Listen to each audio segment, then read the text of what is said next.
할렐루야, 준총 목사와 함께하는 영성 산책 시간입니다. 어느 농부에게 노새가 한 마리 있었습니다. 그런데 그 노새가 어쩌다가 그만 마른 우물 속에 빠져버리고 말았죠.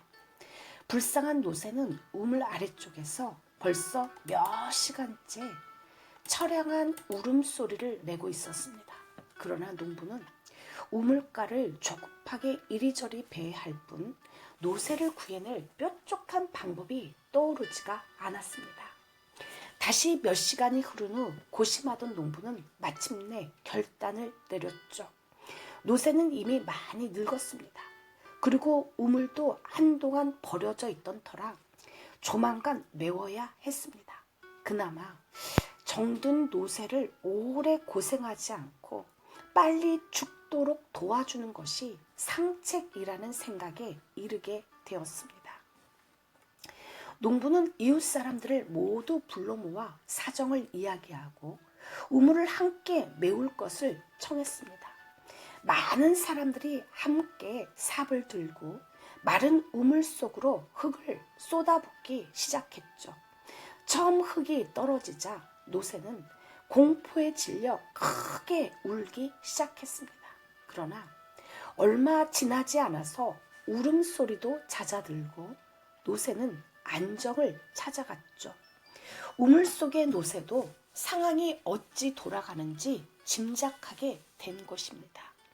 흙을 어느 정도 우물 속으로 퍼놓고 난 후 농부는 궁금해서 우물 속을 한번 들여다보았죠. 그런데 이게 웬일인가요? 그 속에서 벌어지는 광경에 놀라 어안이 벙벙해졌습니다. 노새는 등 위로 흙이 한 삽 또 한 삽 떨어질 때마다 상상 밖의 방법으로 그것을 처리하고 있었던 것입니다. 흙을 신속하게 바닥으로 털어내서 발로 다지는 것이었죠. 마침내 노새가 우물에서 뛰어나와 멀리 질주에 달아나자 그 광경을 지켜보던 사람들 모두가 놀라움을 금치 못했습니다. 이 노새 이야기를 우리 인생에 위기가 닥쳤을 때와 비교를 해보면 어떨까요? 엄청난 시련과 역경이 우리의 머리 위에 쏟아져 내릴 때 어떻게 하시겠습니까? 쏟아지는 흙을 그대로 맞으면서 죽어가면서 파묻히시겠습니까? 아니면 그것을 밟고 다져가면서 성공을 향해 나아가는 디딤돌로 삼으시겠습니까? 위기는 우리 주위에 늘 상존합니다. 어차피 늘 오게 되어 있는 위기를 기회로 만들기 위해서는 위기를 즐길 줄 아는 지혜를 배워야 하죠. 노새는 위기를 즐기는 콘서트를 통해서 살아날 수가 있었습니다. 빌립보서 1장 12절 이하의 말씀 가운데 사도 바울은 인생의 위기의 콘서트에 대하여 설명하고 있죠. 그 첫째는 환경에서 오는 위기요. 둘째는 인간관계 파괴에서 오는 위기의 모래입니다. 마구마구 쏟아져 내리고 있었죠. 바울이 빌립보서를 쓰고 있는 현장은 감옥이었습니다. 그는 주변 환경으로 인하여 충분히 그 기쁨을 빼앗길 수가 있었습니다. 그러나 그는 어떤 환경 속에서도 자신의 기쁨을 빼앗기지 않았죠. 바울을 둘러싸고 있는 복잡한 인간관계가 그의 기쁨을 빼앗아 가지 못했습니다. 바울은 자신이 옥에 갇힌 것으로 인해 염려하고 있는 빌립보 교인들에게 자신의 당한 일이 도리어 복음의 진보가 되었다고 위로하며 격려하였습니다. 바울이 매임으로 인하여 복음이 전파됨은 인간이 이해할 수 없는 하나님의 놀라우신 섭리를 보여주는 것이죠. 세상 사람들 눈에 보이는 것과는 반대로 하나님께서는 고난 속에서 소망과 기쁨을 주십니다. 사단의 세력은 복음을 방해하려고 복음 전파자들을 옥에 갇히게도 하고 때리기도 하고 심지어는 죽이기도 하지만 하나님께서는 그 모든 것을 이용하셔서 오히려 복음이 흥왕하는 중요한 계기로 삼으신 것입니다. 이러한 현상은 예수 그리스도의 죽음과 부활의 사건에서 대표적으로 나타나고 있죠. 사단은 하나님의 아들을 십자가에 못 박았지만 하나님은 예수 그리스도를 부활시키심으로 사단에게 멸망을 선언하셨던 것입니다. 오늘 본문은 바울은 복음을 전파하는 두 가지 유형의 복음 전파자들에 대해 언급하면서 착한 뜻으로 복음을 전하는 자들과 투기와 분쟁으로 복음을 전하는 자들에 대해 말했습니다. 바울은 15절에서 어떤 이들은 투기와 분쟁으로 어떤 이들은 착한 뜻으로 그리스도를 전파하니 라고 고백하였죠. 오늘 본문은 바울 당시에 일어났던 현상을 묘사한 것으로 바울이 옥에 갇혀 있을 때 밖에서 복음을 전하는 자들의 두 가지 동기를 보여줍니다. 어떤 이들은 바울을 사랑하여 복음을 위해 세움을 받는 바울을 이해하고 바울이 사역을 돕기 위하여 진실함으로 그리스도의 복음을 전파하였습니다. 이들은 바울을 사랑하였기 때문에 바울의 사명에 대해서도 바로 이해할 수 있었던 것이죠. 반면에 어떤 이들은 그 반대로 바울을 투기하고 시기하여 복음을 전파하는 자들도 있었습니다. 이것은 바울에게 감옥에 갇힌 사건보다 더 괴로운 사건일 수도 있습니다. 그러나 바울은 그들이 예수 그리스도를 위해서 일한다고 하니 그것으로 나는 만족한다 라고 본문에서 말하고 있죠. 바울은 인간적인 관계보다는 하나님의 눈으로 상황을 바라보는 지혜로운 사람이었던 것입니다. 너무 사람들의 말을 마음에 담아두지 마십시오. 하나님의 말씀이 당신의 마음을 사로잡기를 간절히 축원드립니다. 전도서 7장 21절과 22절입니다. 사람들이 하는 모든 말에 내 마음을 두지 말라. 그리하면 내 종이 너를 저주하는 것을 듣지 아니하리라. 너도 가끔 사람을 저주하였다는 것을 내 마음도 알고 있느니라. 이 시간에 찬양. 오늘 내가 미워한 사람이 있고 오늘 나와 다툰 사람이 있으며 오늘 내가 시기한 사람이 있으니 난 주님을 사랑 안 한 사람 한 곡 올려드립니다.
시작은 기도로 하고 오늘 말씀의 은혜로 하루를 살고 오늘 내 입이 하나님 찬양을 하며 난 주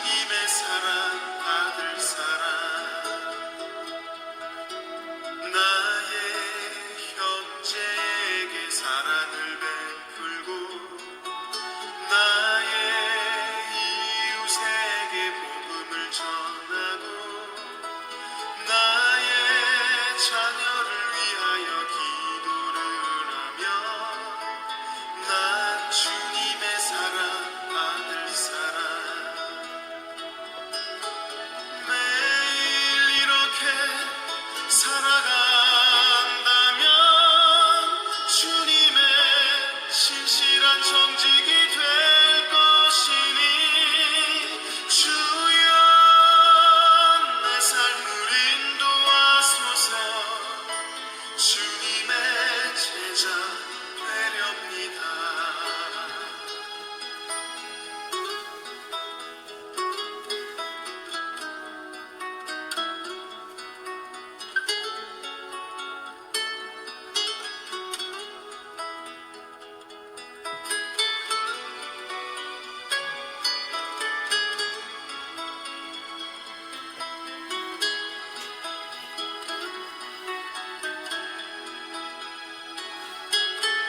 매일 이렇게 살아간다면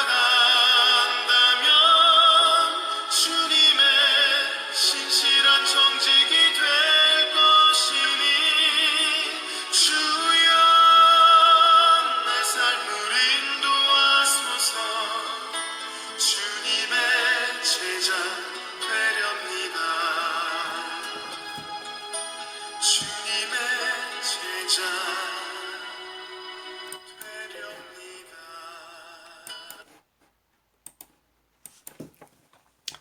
할렐루야.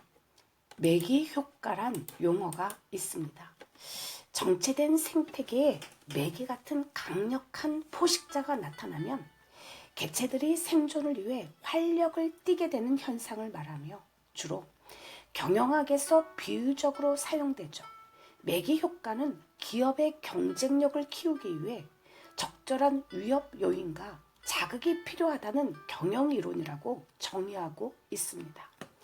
청어는 영국뿐만 아니라 유럽 식탁에 가장 많이 오르는 생선이었습니다.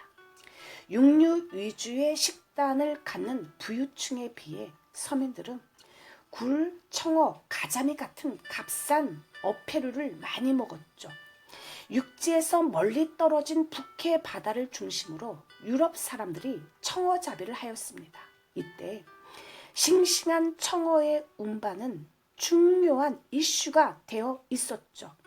이를 모티브로 나온 게 바로 토인비의 청어 이야기입니다. 북해에서 잡은 청어를 도시까지 살아있는 상태로 이송하기 위해 수조에 천적인 물매기를 넣었다는 것이죠.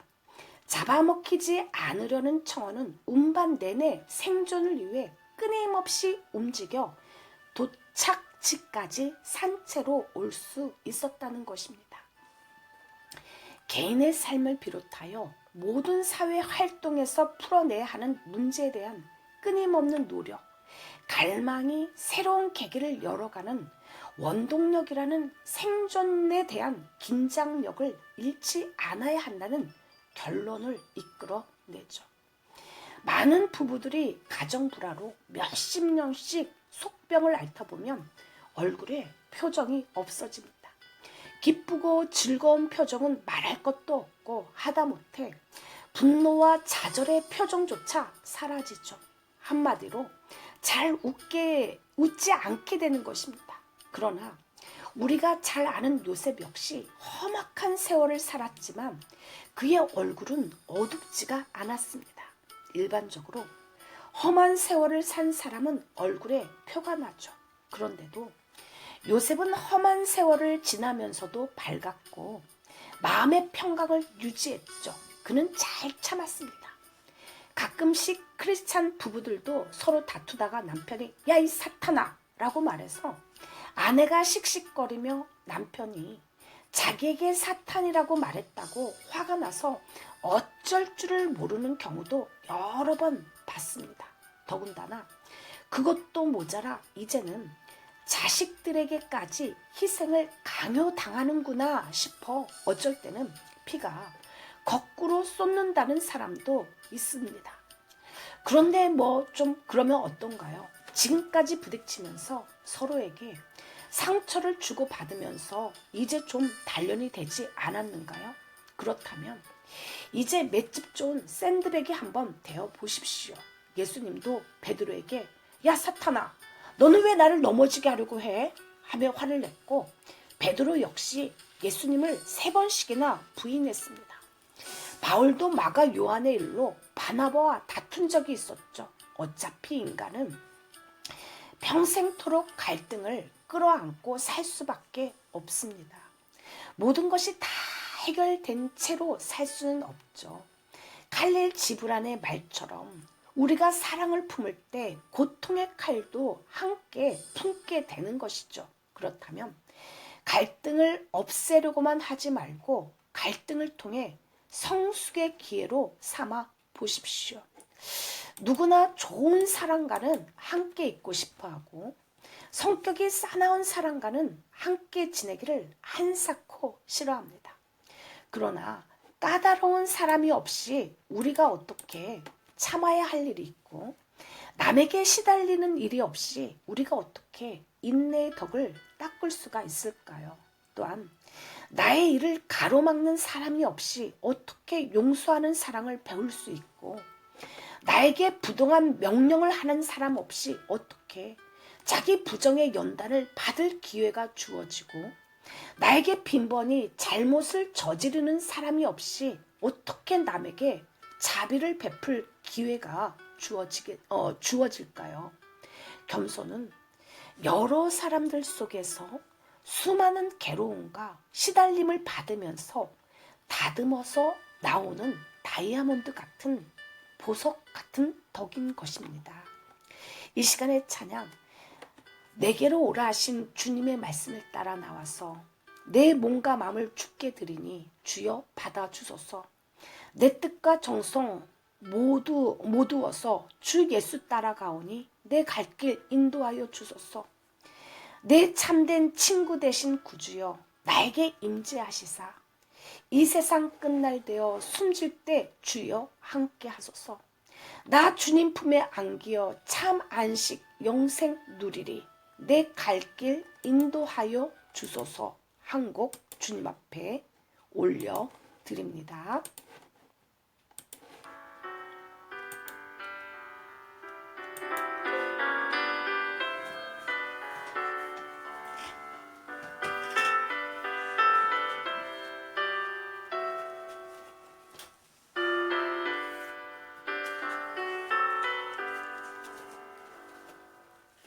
내게로 오라 하신 주님의 말씀을 따라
할렐루야. 세상을 살다 보면 미워하는 사람과 함께 있어야 할 때가 있고 사랑하는 사람과도 떨어져 있어야 할 때가 있습니다. 사실 사람이 육체적으로 함께 있고 떨어져 있는 것은 그렇게 중요하지 않습니다. 마음이 함께 있는 것이 중요하죠.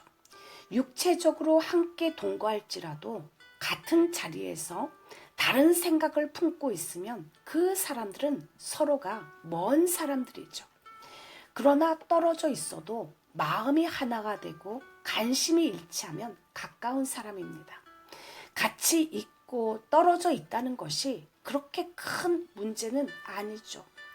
우리는 인생을 살면서 군중 속에서 고독을 느끼기도 하지만 혼자 있어도 사랑의 충만감 속에 기쁨을 만끽할 수도 있기 때문입니다.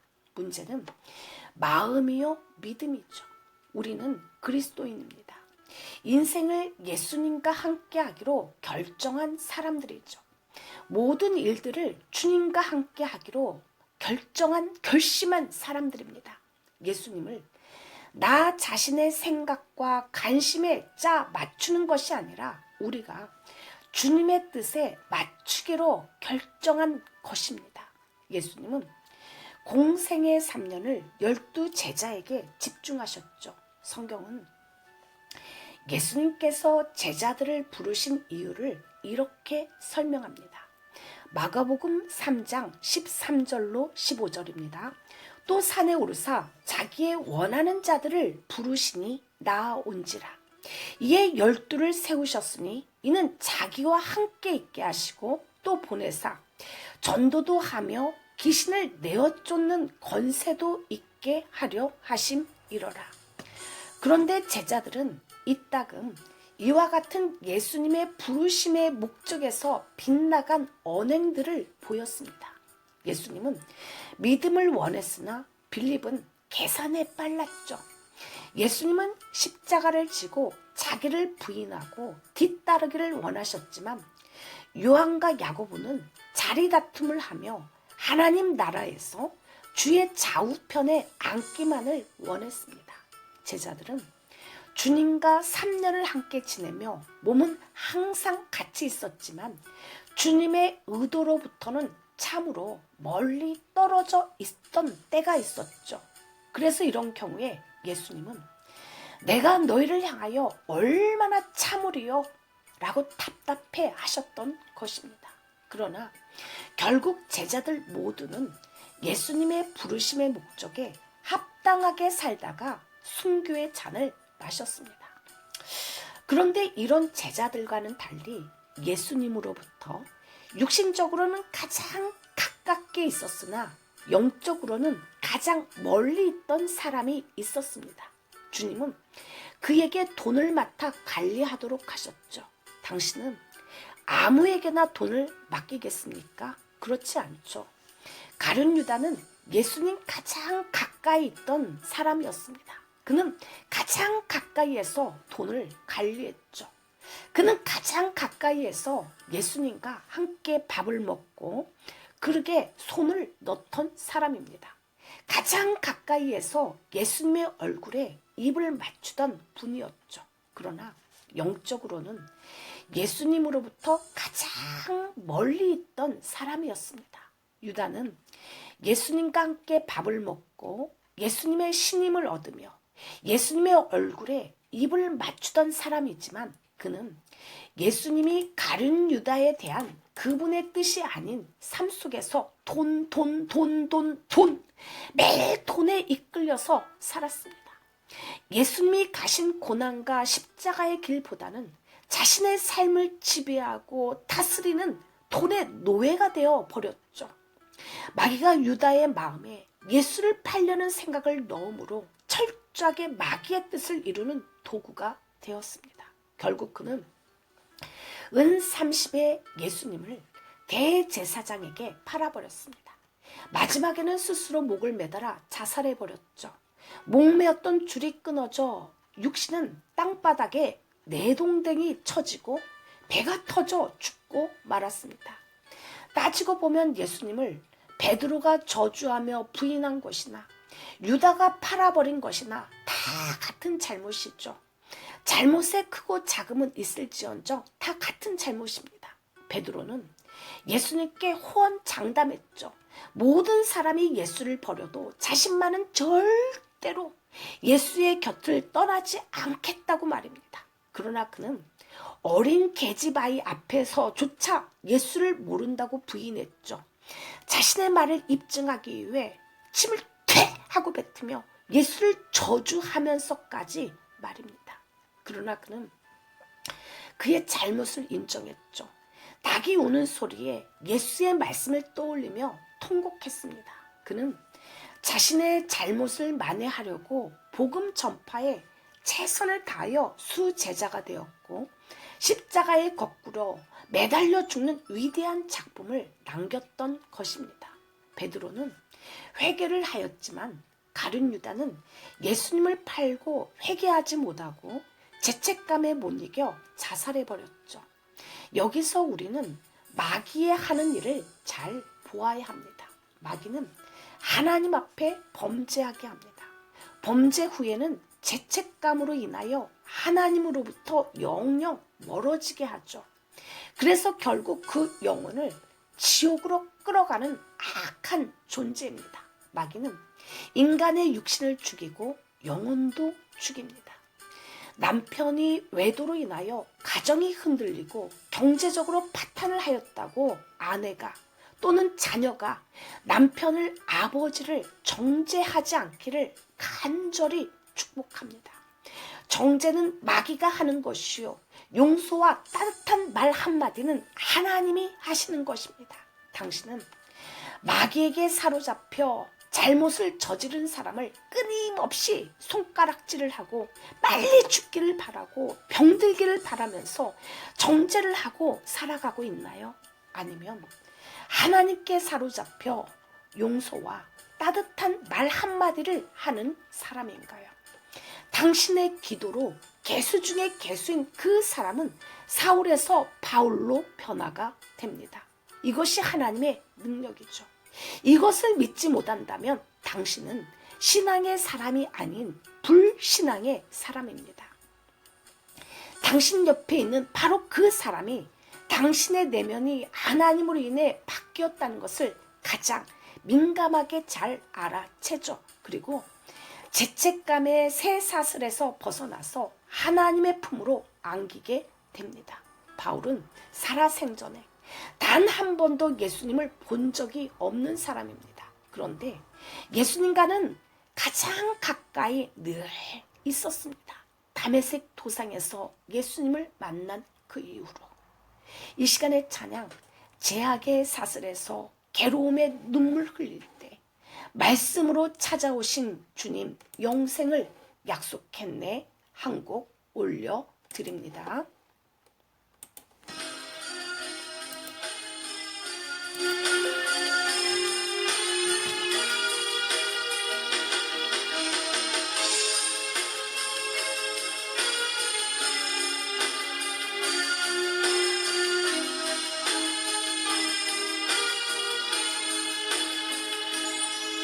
죄악의 사슬에서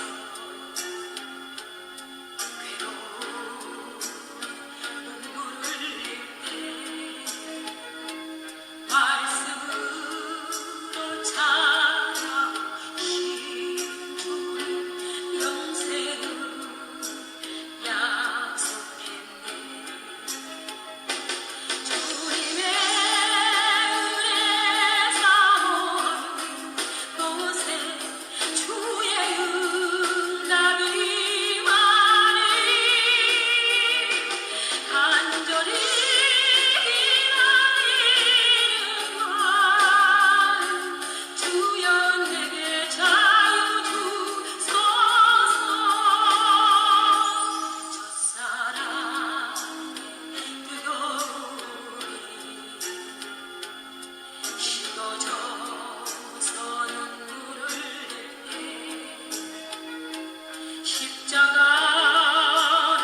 기독교 역사상 바울만큼 확실하게 복음을 이해한 사람은 없습니다.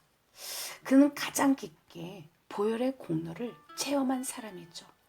가장 뜨겁게 주님을 사랑한 사람입니다. 자신이 어떤 처지가 되어도 관계가 없습니다.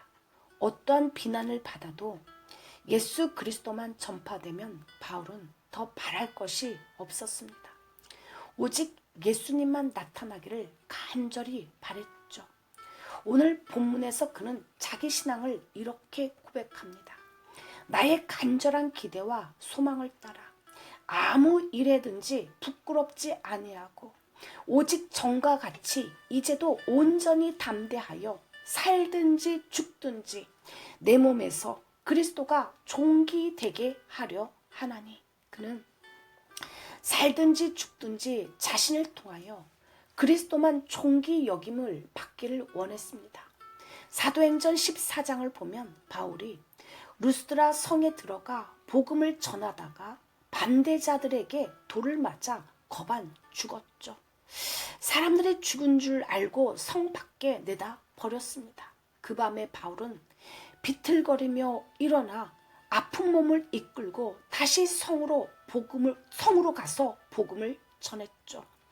죽지 않고 살았으므로 일어나 다시 성에 들어가 복음을 전했던 것입니다. 살든지 죽든지 그에게는 예수님밖에 없었습니다. 살았으니 죽을 각오로 그리스도를 위하여 복음을 전하고 죽으면 기쁨으로 하나님 앞에 가겠다고 했죠. 바울은 본문 18절에서 이렇게 고백하고 있습니다. 그러면 무엇이뇨? 외모로 하나 참으로 하나 무슨 방도로 하든지 전파되는 것은 그리스도니 이로써 내가 기뻐하고 또한 기뻐하리라.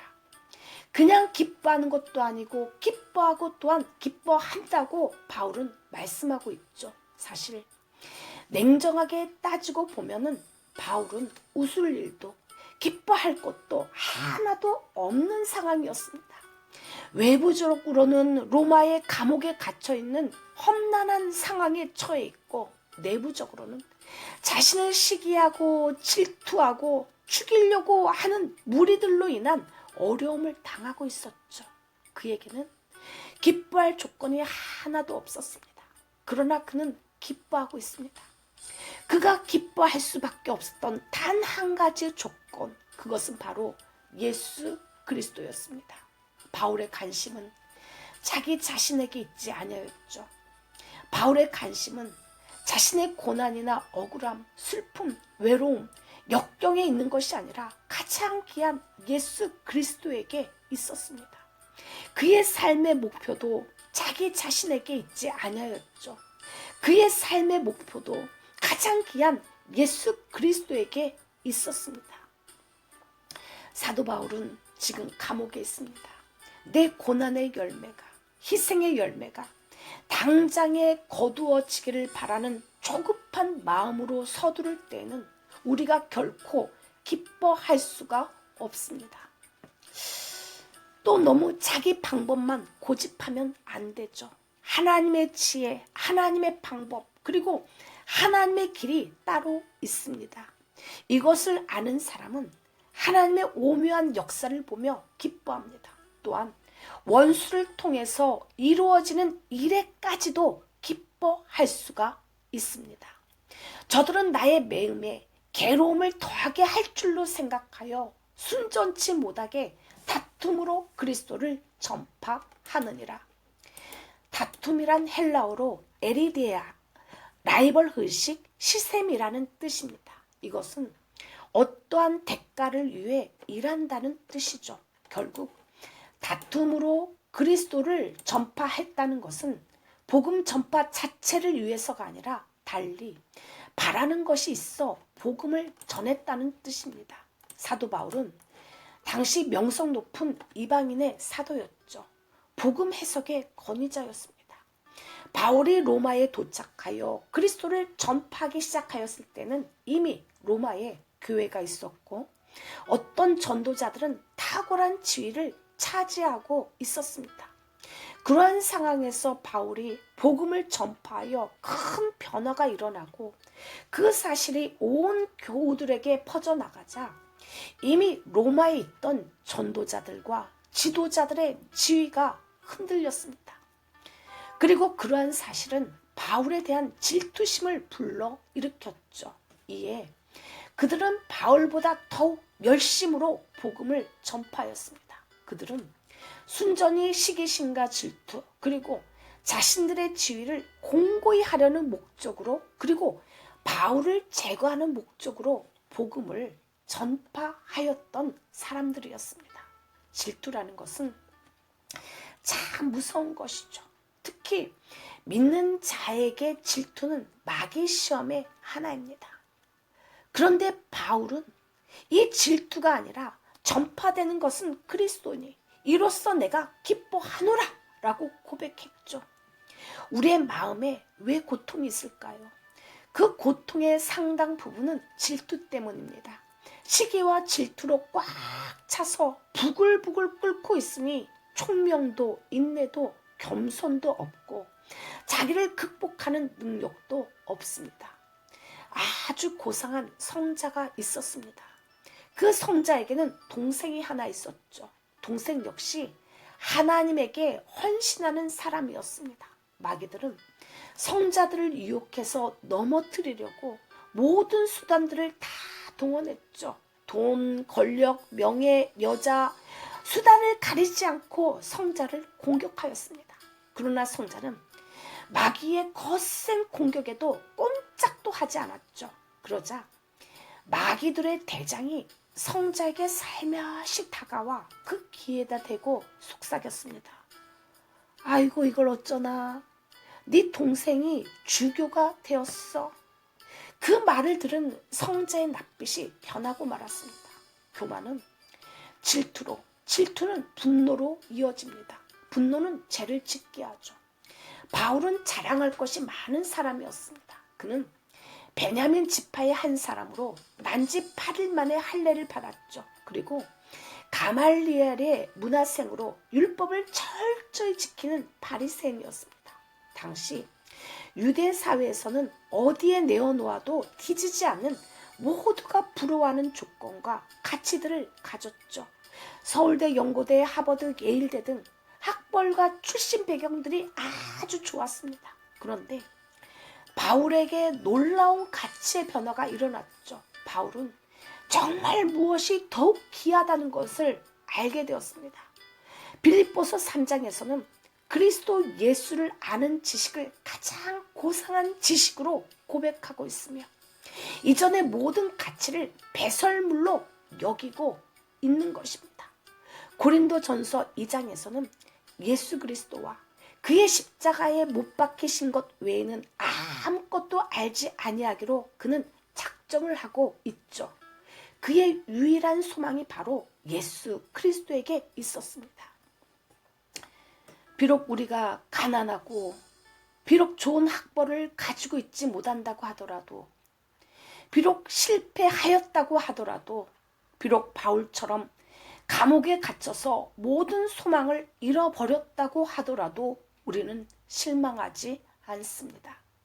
좌절하거나 절망하지도 않죠.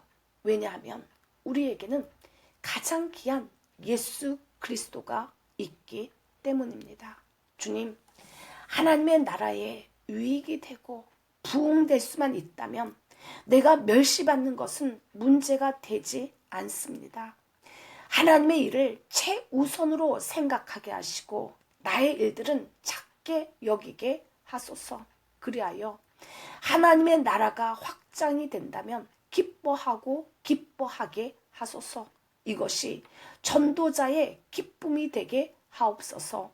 예수 이름으로 기도를 올려드립니다. 아멘. 이 시간에 찬양 가장 귀한 이름 예수 올려드립니다.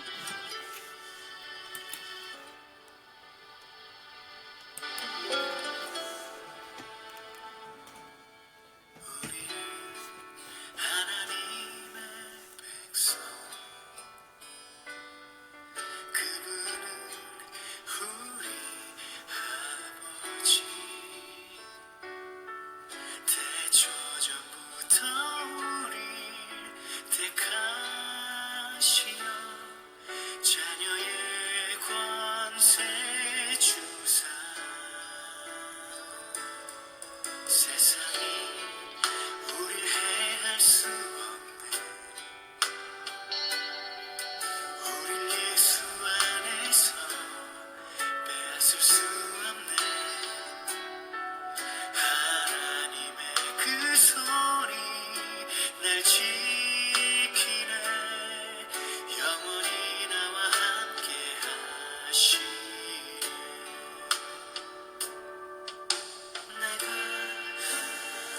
당신의